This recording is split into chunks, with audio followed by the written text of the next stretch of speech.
Batata bandeko mbote na bino nyonso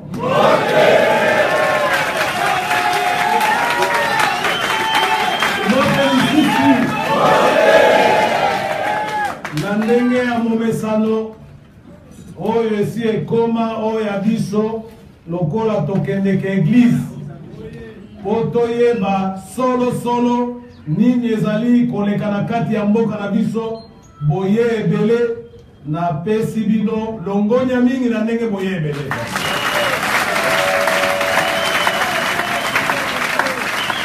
ndenge ya momesano boye ebele mpona bolingo oyo bozalaki kolakisa mpona président na biso na koloba kondo Tshisekedi te l'immortel Etienne Tshisekedi.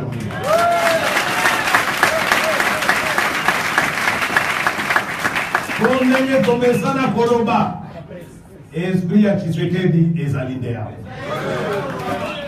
tolobaka yango pamba te po biso tozali kokoba na molende oyo azalaka na yango tozali obele kolanda nzela oyo atikela biso nde yango wana na bolingo oyo wana bozalaki nango mpo na ye nde yango boye kolakisa biso awa yango mpe totondi bino botondi nasengi na bino tobeta maboko mpona kokanisa bolingo ya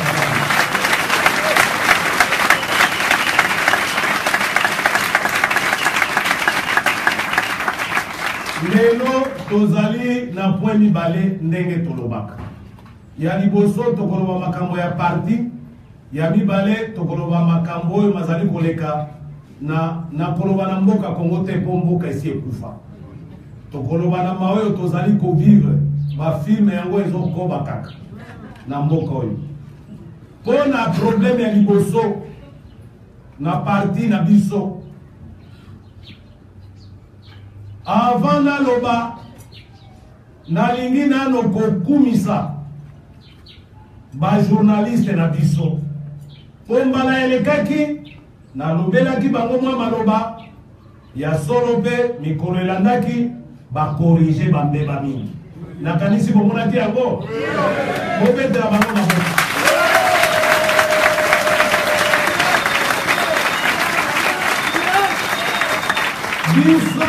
biso mosala oyo tozali kosala tosengeli na bajournaliste oyo tozala koloba na bango ezali te mpo baensense biso ezali te bakumisaka biso tosengaka na bango bapesa nde verite ya makambo kote ya baimboka kolakisa baimboka makambo mazali koleka ndenge nini yango wana tomonaki makambo oyo tobandaki koloba bakorrection mingi ebandi kolobama na kati ya presse ezali mpona kokumisa biso te ezali nde mpona kosalisa bitumba oyo biso tozali na yango mpo bato nyonso bayeba verite ezali wapi lumière ezali wapi longoli ya mingi na bajournaliste leloyo pona parti na biso torepete na bokuse oyo tobandaki koyebisa bino 10e mois yango oyo depuis Tshisekedi ya kufa na bato oyo efale bapesa biso information ezali na mawa po lelo oyo toyebi te nzoto ya président na biso ezali wapi toyebi te ezali lolenge nini tolobaka mikolo nyonso likambo oyo soki tosangani na pasi na motema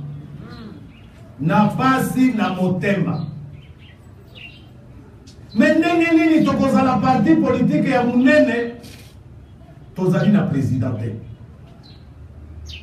ti lelo toremplaça ye te nalakisa bino boni moyen ya koremplace ye ezali te na ndenge elengobani na batexte na biso babengi statut juridiquement moyen to remplacer ye eza te 10 mois na bamusukusuku oyo tozali komona na mboka oyo o marche o bareprime marche bareprime te ndenge nini lero ya Tshisekedi babandaki koreprime Mais bandeko kosalema te po tozalaki organisé. Les loyaux, ce qui s'est passé il y a 2 jours, ils ont eu preuve que tant que tu désigné successeur à Tshisekedi, des ordres qu'on profitait qu'à la pouvoir. Nde ya mo wana toyebisaka bino boye atako statut na biso moyen ya kobima na motambo oyo ezali te. Mais tozali ba politiciens. Les politiques ont toujours une solution aux problèmes politiques. Parce que ça n'est un. Yango wana biso tolobaki tokende kotala na histoire ya parti na biso. Soki ba situation motindo oyo tozwaka yango te. Et ya solo tozwaka yango. Nde conclave ya bondeko 94.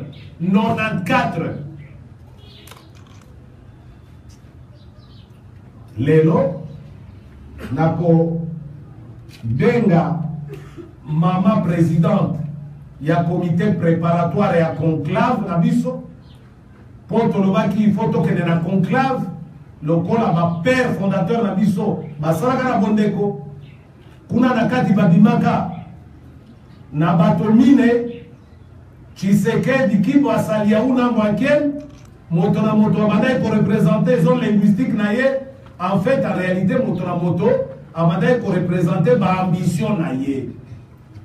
Parce que les Koyowana, ils ont moi mon boulot entre Bango. Les Loyo, ils ont mon boulot entre Bisso. Ils ont dit l'UDPS fait partie de leur héritage naturel. Bamoussousou Makanisi, UDPS, le Kola Tshisekedi Alobaka, ils ont dit parti national. Bamoussousou Makanisi, UDPS, ils ont dit méritocratie. Toko, Bengana Motote, Ezala, battu la famille, parce qu'ils ont été les premiers à souffrir, qu'on le veuille ou pas. Ezala, Bamoussousou, Oyabaka, pour se joindre à Bango, pour faire de ce parti un grand parti national. Si pas le seul parti national. Et ezali parti national ya mbongo te bafuti bino eloko moko te po moya Congo mobimeza kaka boina ba réunion UDPS. Nous sommes le seul parti dont les membres peuvent se consacrer à la vie de leur parti sans argent. Pour l'amour qu'ils portent pour leur parti. Nakosi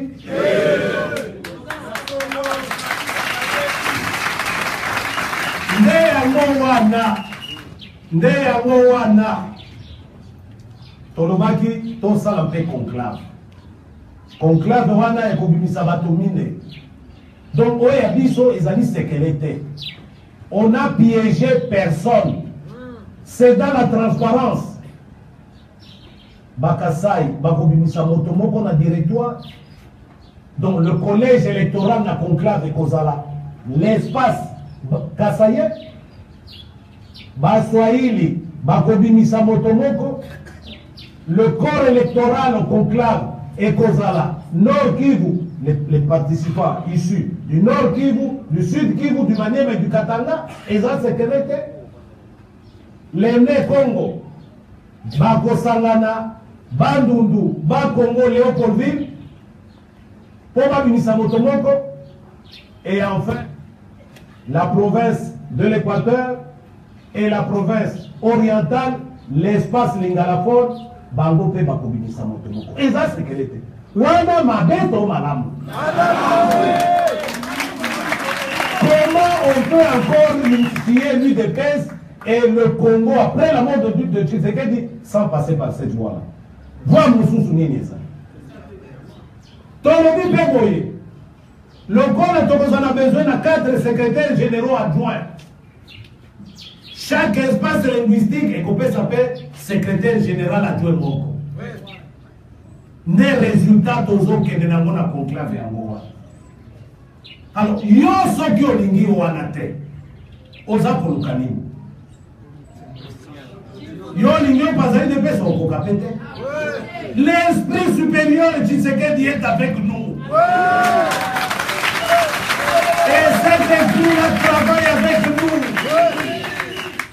Balobi Nabino.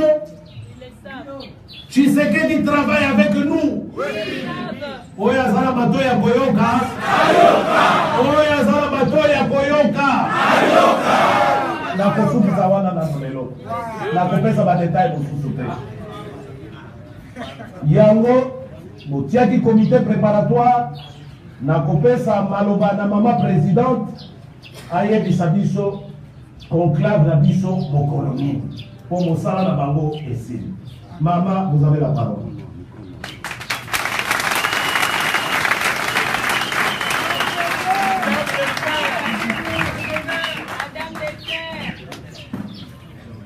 Président, merci pour la parole. Chers combattants, base et IDPS, vous nous avez confié un travail. Le travail, c'était celui de produire un rapport sur les conditions optimales de l'organisation d'un conclave de l'unité du parti. Et ce travail touche à sa fin. Nous disons dans le respect du timing que vous nous avez imparti. Aujourd'hui, nous vous présentons ce rapport final qui tient compte de l'amendement au Boussalata, le rapport préliminaire que nous avons présenté ici il y a quelques temps. Donc, travail en gros et en gauche.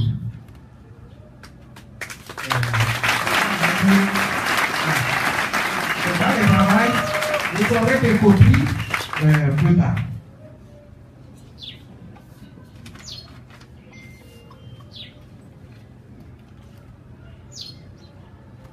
Voici les grandes lignes de ce travail-là.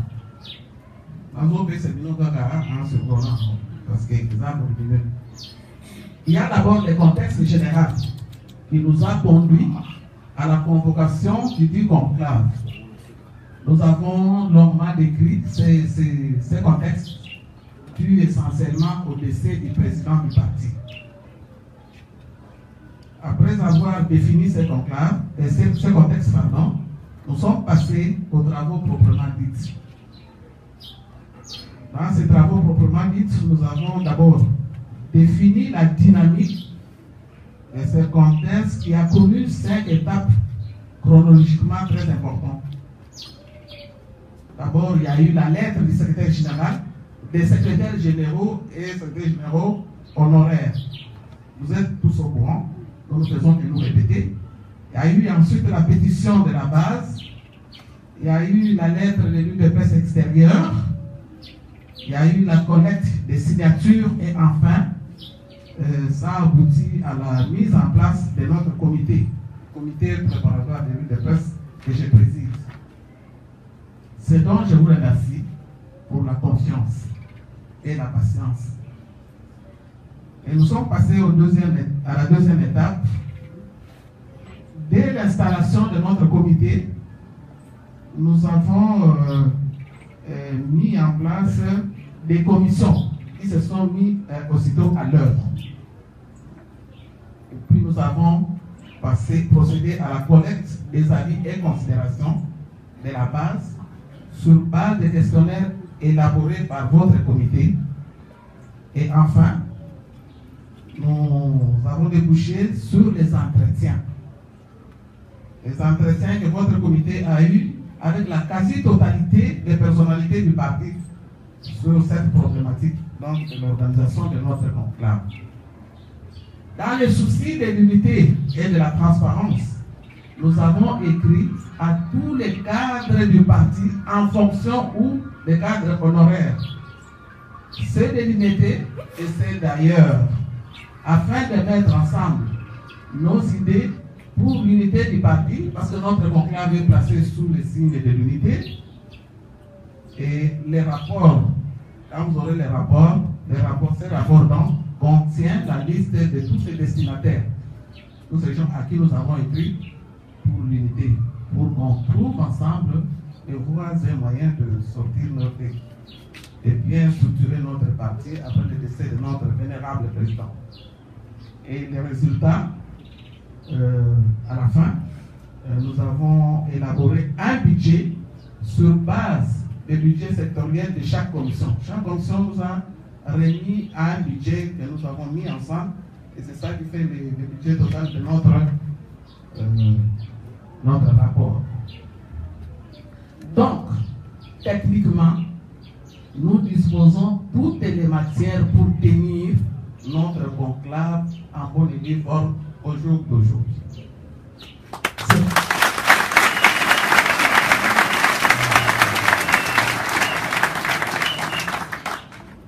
C'est pourquoi nous avons, conformément à la loi en vigueur au pays, nous avons adressé une lettre d'information à l'autorité de la ville, donc à l'hôtel de ville, au ministère de l'Intérieur et au bourgmestre de la commune de Kitambo, parce que c'est Anganda qui est situé dans la commune de Kitambo où vont se dérouler nos activités de notre conclave.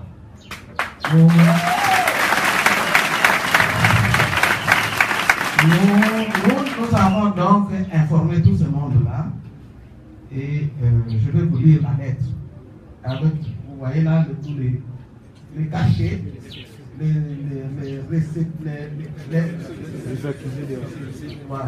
accusés de réception de ces trois entités qu'on venons de citer, l'hôtel de ville, le ministère de l'Intérieur et la commune de Kitambo. Conclave de l'ULEPES. Kinshasa, le 23 novembre 2017. Transmis copie pour information à Monsieur le ministre de l'Intérieur et Sécurité, Monsieur le bourgmestre de la commune de Kitambo, tous à Kinshasa, concerne information de la tenue d'un conclave. À Monsieur le gouverneur de la ville-province de Kinshasa, à Kinshasa-Gombe. Monsieur le gouverneur, par la présente, nous venons vous tenir informer de la tenue d'un conclave de notre parti Union pour la démocratie et le progrès social, UDPS en cycle, qui aura lieu au centre de Kitambo du 15 au 20 décembre 2017. Conclave initié conformément à la déclaration de notre base. Donc, au plus en annexe, nous avons joint votre déclaration que vous avez lue ici le jour où vous nous installez, et qui aura comme objet la mise sur pied d'un directoire chargé de la gestion du parti à la suite du décès de notre président, M. Etienne Tshisekedi Lumumba, conformément à l'article 26 de nos statuts, dont copie à l'annexe au statut national. Veuillez adresser, Monsieur le gouverneur, l'expression de notre haute considération, Madame Guillemé Parvalverti, présidente du comité préparatoire.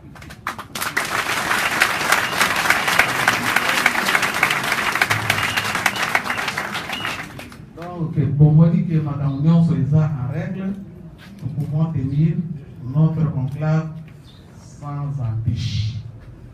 Et nous vous remercions pour la confiance que vous nous avez donnée, pour votre participation massive, parce que la base a apporté beaucoup d'éléments très importants qui ont aidé à finaliser ce travail.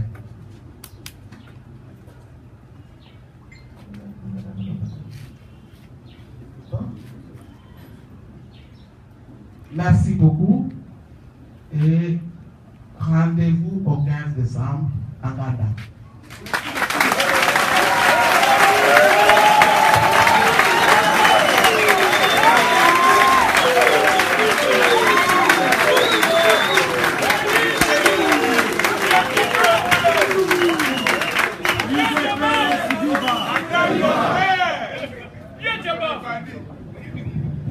UDPS viva! Viva! To pesi longonya na mama. To pesi longonya na mama présidente. To pesi longonya na comité préparatoire mobimba. Pona mosala oyo to pesa ki bangwawa mosala pe e monani.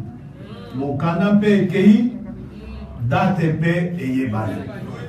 Sikoyo yo ono bao ozali autorité yo ono bao ozali cadre ya UDPS okuluka lisusu mindondo na likambo ya polele boye okoluka lisusu mindondo na likambo ya polele boye yango nayokaki o conclave moko ebandaki soki lobi soki ekosila lelo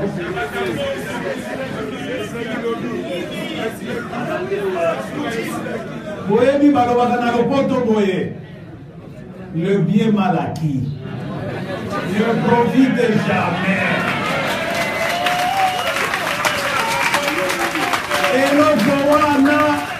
Eloko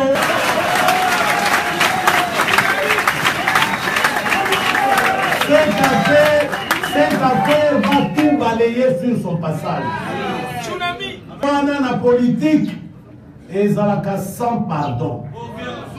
Le bien mal acquis ne profite jamais. Ce qui est au Kébipété, et Kobomayo. Maman présente à exhibition un processus, Oyo Balandi, na ma signature. À bon, ça y est, Dozali n'a plus de 8000 signatures à base. Dès bango ma téléphone à l'intérieur, bato baza ko benga biso. Mais président, mais comment on a besoin qu'il y a un babé? Bah oui, na maman président. Mais na sina tinda ki kombo kuna boza ko tuna kali susu, po tindela nga billet. Zoka nde bato yo mingi. Nzambe pe alala kate. Nyoso za kokwea soit pas ya mamawa, soit pas ya lirisasi yao. Malobi ya biso wana te merci. Ko ngato pe na motambo. Boni makasi. Donc bino bofanda calme. Ya biso eza koya oya solo. Oya esprit ya Tshisekedi. Oyo elobi Tshisekedi alobi to se concerter. L'UDP c'est un parti national. To fanda esika moko. Poto ye bandenge nini to kolanda nzela oyo atikala kibiso na esprit na ewa. Esprit ya lokoso ya mbongo te. Esprit soki ya baluk c'était. Opposant il faut avoir un comportement. Tolobi teke opposant il faut avoir pauvre. Tolobi a moté. Comportement na yo il faut la tchaki ozali opposant. Ozali qu'on a pouvoir pour la mongo te. Surtout soki yo ozali na héritage moko ya mbongo te. Donc likambo wana ezali ko interpeller biso, ezali pe kosala biso passe. Ngai oyo moto naza koloba ba oyo bayebi Tshisekedi babandai komona nga presse chaque jour toza na ye na résidence. Donc nayebi passe nini oyo azalaki komona. Même pour le déplacement na ye. Sponsor moko na potanga ye te. Nde ya pesa ki mutuka oya Mercedes ML ya noir. Po atambola kanango. Azala kata na mutuka ya kitoko te. Ezali lokola kimbala malo ya ngai te, mais quand même.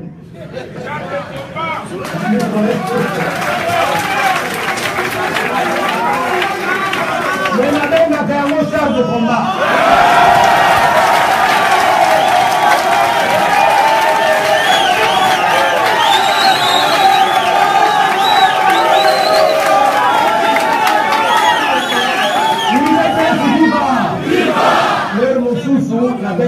Hélicoptère à commandement. Donc, oyo nazali koloba elingi koloba nini? Vi wana tomesana na yango. Biso tozali dilandalanda te. Okoya na mbongo na yo toko tambuka yango na lingala lebi toko sote yango ça c'est volé. Donc quand ici yango tokiki yango les akopola na mbula biso toke.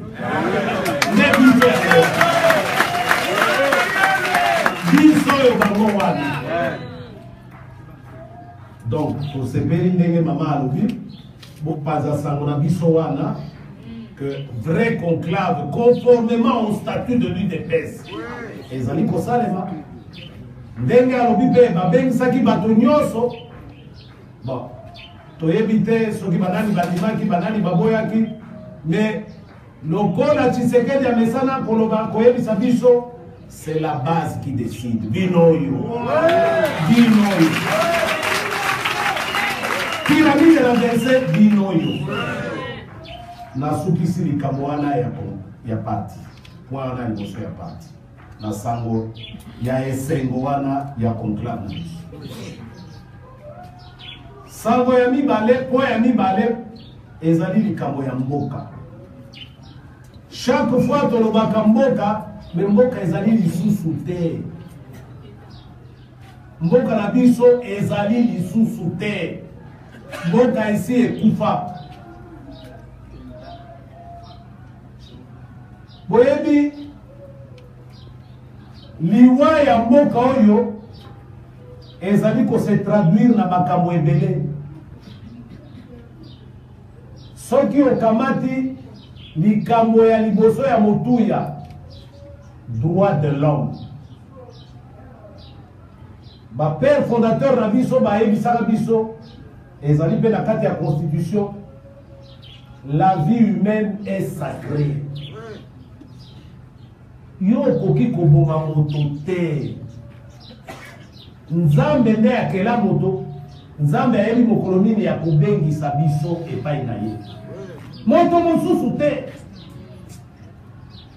yo obanda kobomaka bato pamba koboma yango ndenge nini kokata kingo lokola ntaba yo kamata mwasi opasula nyumu olongola fetus obanda kotuta na eboka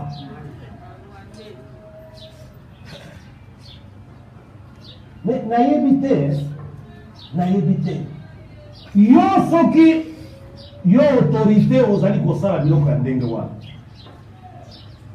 elingi koloba l'espèce humaine est en danger vis-à-vis na yo nde babengaka crime contre l'humanité nde yango wana euta wana parce que yo ozali koexterminer l'espèce humaine violence wana ekoki kokende na motindo wana te nde mboka na biso oyo nalobi wana ezali exception te ezali accident te aner bozali awa nayebi botika biloko wana botika kosalaka moto ndenge wana parce que osali yango lelo lobi ekozala tour na yo lobi ekozala tour na yo oyo yo ekozala ya kotuta na liboka te oyo yo ekozala ya kopasula libumu te oyo yo ekozala perpétuité oyeba mabe wana obandaki kosala baninga pasi nini esalaka oyeba ke bapapa wana bafamille wana opriva na bapapa na bango bamama bakoma baveuve bana wana bakoma baorphelin ekokomela yo mpe et on dit un langage populaire dit tout se paye ici-bas bomosana yango te ce régime nayebisaka bino mbala elekaki il n'y a plus de régime à sauver il n'y a plus de régime à sauver dans ce pays.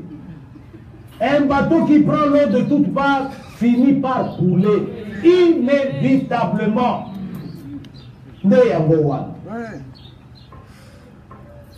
Bon, yo, on va dire qu'on s'illustrer na ndenge wana. Pour sauver quoi? Pour apporter quoi?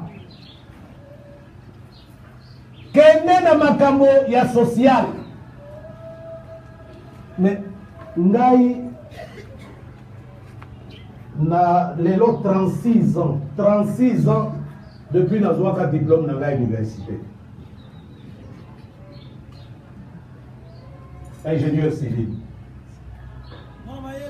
nano namona pasi lokola na mikolo oyo te lokola régime oyo te kanisa sikoyo baoyo bazali na bapapier lokola biso te po biso todebuyaka moninga azali quelque part dit j'ai un marché calcule-moi cet immeuble calculer que kuna tozui ba honorer to partager. Il y a une route quelque part, dimensionne-moi ça, tout ça. Attends, pour nous qui vous voyez ma société à voter. Amen.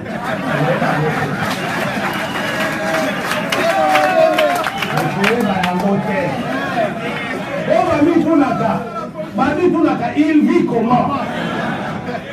Mais Alingaka bon voter. Alingaka même pouvoir voter. Mais il vit comment?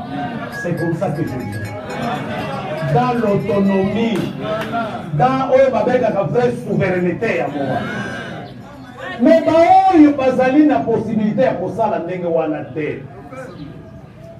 Bakosala ndenge nini? Bakosala ndenge nini? Bana epai na classe. Ok, mais boy, $300 le trimestre. Mais le papa n'a même pas $100. 3-4 enfants. Akosala nini? Ça dit quoi? Donc le social est au plus bas. Jamais mon kabatou va cause à vous. Et puis tous à la kata mon pauvre. Tous allez mon pauvreté. On connaît Panama Papers. On connaît Paradise Papers. Quand on va mon avant. Mais mon voyage au ça Kende kuna jekamine oyo mobutu akokaki ata kosala te mutu abandai kobanga kosala moni eloko ebangisi mobutu yo osali yango oyo mobutu abandai kobanga kosala yo osali yango donc oleki na mobutu kielima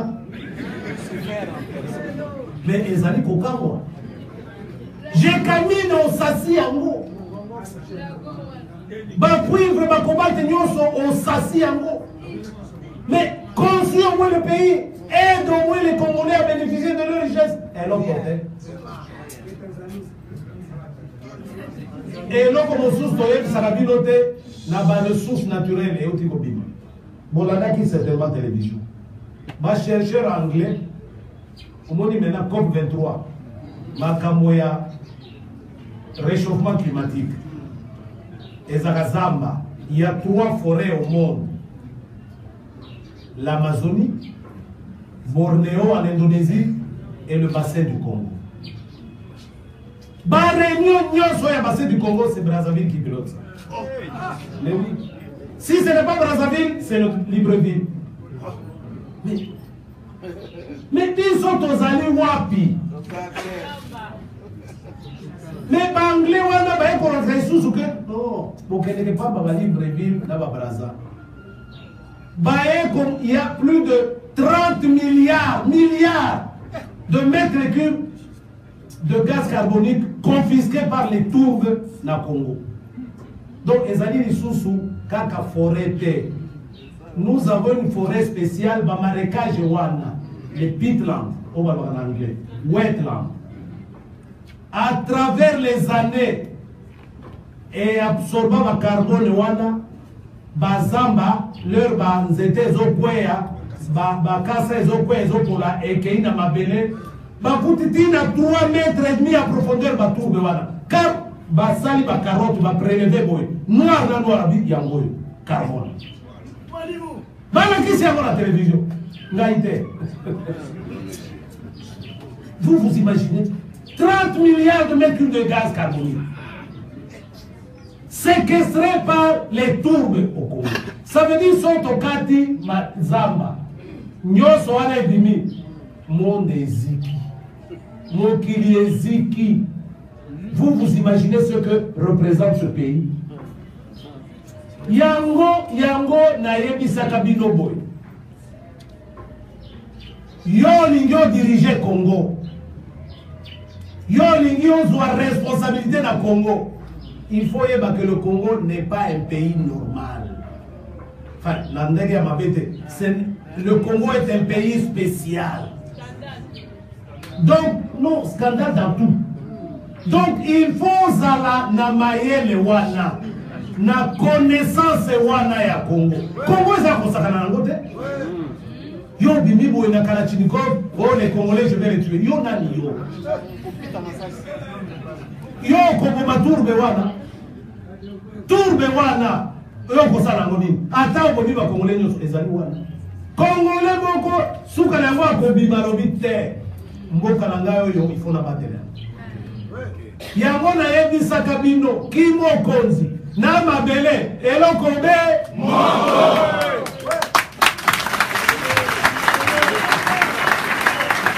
Nakanisi obali ko comprendre kabwa. Kwa mosunga kosa nini? Esika forêt wana oba marekage babandi koteka. Yo yebite ke ozali koteka bomengo, oteki mboka mabele wana. On ne confie pas le pouvoir à quelqu'un qui n'a pas des attaches liées avec la terre sur laquelle il va régner. Et ça, la makate. Et ça, la makate. La fois passée, tout le monde rappelle c'est biblique, Deutéronome. Oui.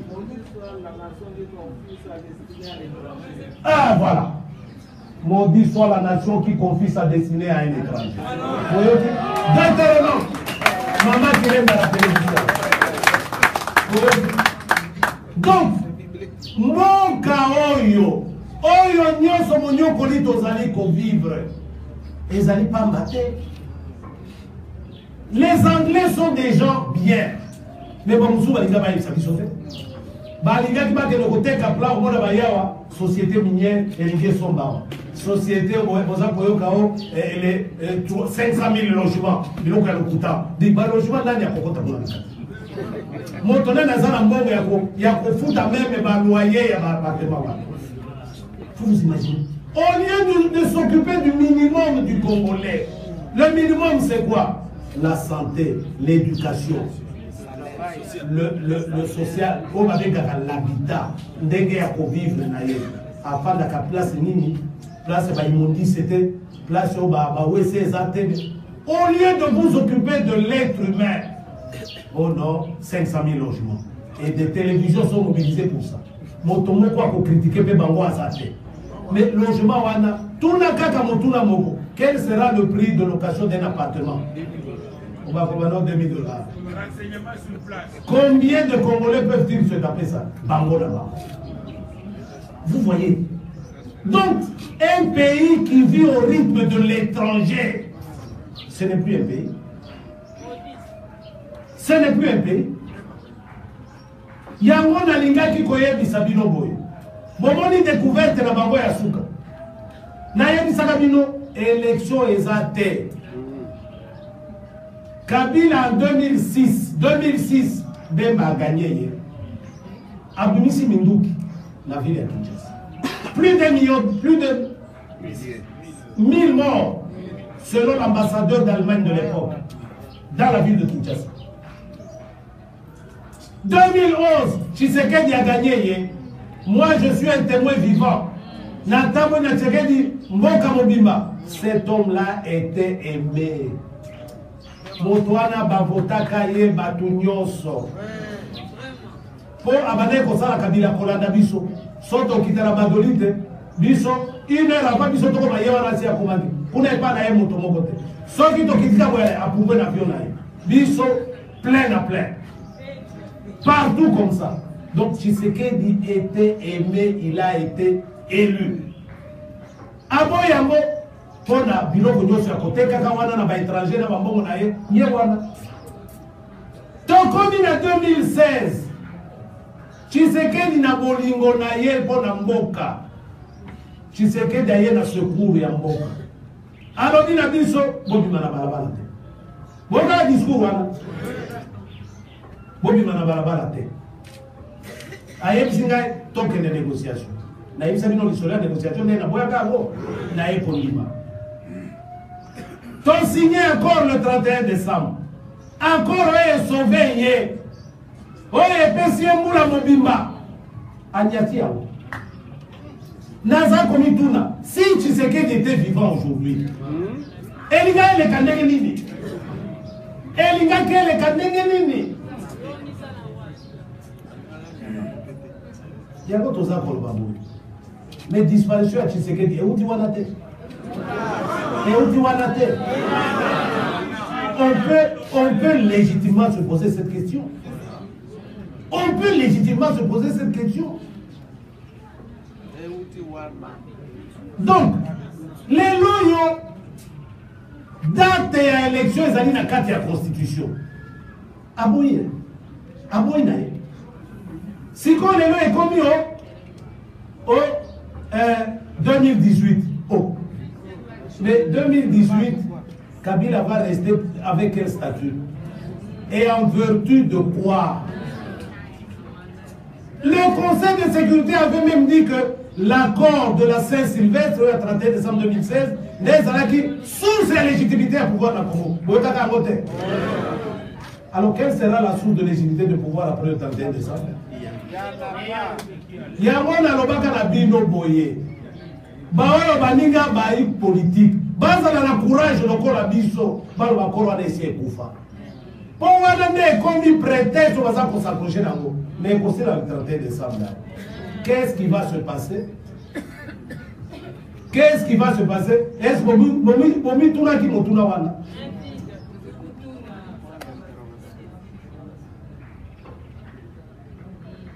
Marche. Oh, la militaire est partout. Oh. Mais finalement, il y a un Lingini. Oh non, c'est un échec. Ils ont même dit que c'est un échec. Mais il y a un fanda, il y a un talanga, il y a un talanga. Yo est coupé qui s'engaille, on va c'est un échec. Donc, vous avez posé la confrontation dans la eh bien, on reçoit un mot. Eh bien, oui!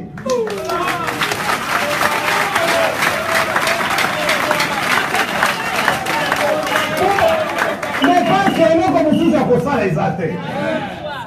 Dans la lobby n'a marché. Yo mon Congo, dans le Nini va Congolais à travers Congo, Balingi Yote. Yo a pêché un échec. Ah. Mais ceux qui ont la force, ils ont la force. Ils ont la confrontation. Donc, ils ont continué à comme est-ce que c'est difficile d'en arriver là? C'est difficile d'en arriver là. Alors.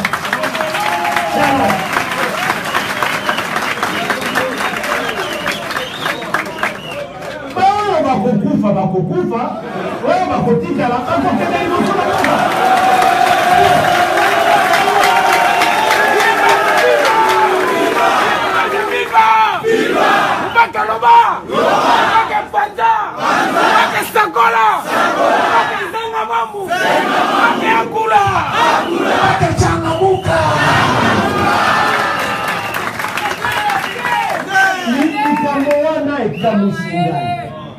Naïdi Sibino analyse la bagouana et Kamusingai. Ça vous met des bateaux ndengeli. Au lieu de faire la nier, ndenge basani, bakomi kolobao, ils ont échoué. Congo nyoso batwaini balingi yote. Yo banda kotiola batu ndenge wana. Mais oyo za koluka ekobima. Ekosalema. Yango wana biso tolobaka na baninga boye. Oh, transition sans Kabila. Botika kopio la Kabila, il y a une transition sans Kabila.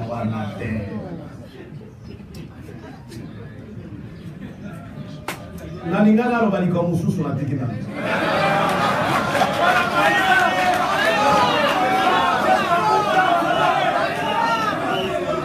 Namoya lelo. Na zone li likabona lwaki na binu. Au 31 décembre, qu'est-ce qui va se passer? JR va partout. Il y aura des JR déployés partout. Parce que dans chaque province, il y a au moins 2000 JR en stationnement. Dans chaque province. Oh, les policiers, les bazars JR. Tous les militaires ont été désarmés, sauf eux. Mais Balobaka, mon colonel Kapoufaka, Aébaka Kokumate. On ne prend jamais trop de précautions. Il n'y a jamais eu de crime parfait. Et ce que nous disons, nous le disons comme Congolais, Tolingi, Mboka Oyo, to connaître hécatombe terre. Imaginez le 1er janvier 2018, Kabila, président de la République. Oh, à côté déployer pas Sodan. Quelle sera la réaction Yabato? Oyo bazako pekisa mikolo nyonso. Ata nzungu yango ezakotoka. Nzungu ane kotoka ti mifuniko tika ndenge wana. Mifuniko ane kupumbwa te. Je leur dis donc ceci. Il est encore temps de stopper cette bêtise-là. Parce que cette affaire va balayer tout sur son passage. Je vous dis.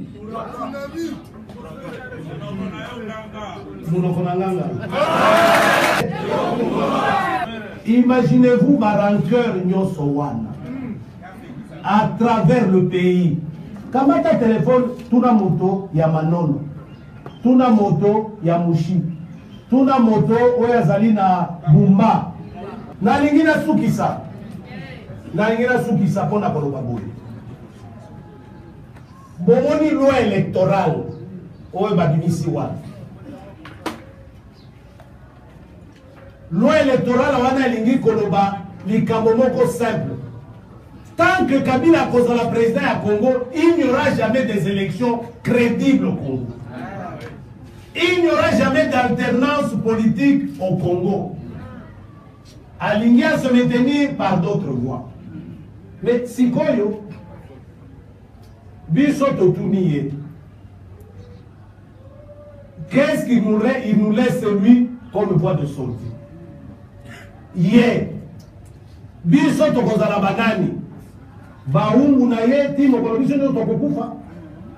Baumbu yao babenga majorité présidentielle ti mokobiso nyo tokokufa to ndenge nini. 2. Alingi atinda biso na confrontation. Pour solution nini ye azali ko proposer biso pour l'alternance. Yo kamata loi électorale ya ndeko na badioso baboy même batu ya pembeni na ye. Ok, de Kukamata vote électronique. Pendant que sur Internet, Bazako l'a qui ça de manière simple par un Hollandais, vous avez vu ça? Comment, par une machine au programme, et puis est renversé Makamounios. Et il maintient ça. Pendant que Nanga Yaka na Senko, Toboyaka, Nikamoada. Ya Zombie Siamo Alingi, Tosala, Nini. Na yebisi bino déjà du 15 au 20 mama kirenga yebisi biso awa toza na conclave na biso na kanisi tokomonana peu avant cela pour na kanisi pe tokoproposer ba solution mosusu pour na si na yebisaka ye l'air bato moko bayaki na vie, il n'y a plus de régime à sauver qui nous sauve sa peau. J'ai l'impression que le message on a comment quitté. Bien, comment qui m'a la monté. Mais avant, tu as la conclave la biso, tu as les sous-soirs, et nous ferons des propositions concrètes. Toyokani, Nasuki Siwa.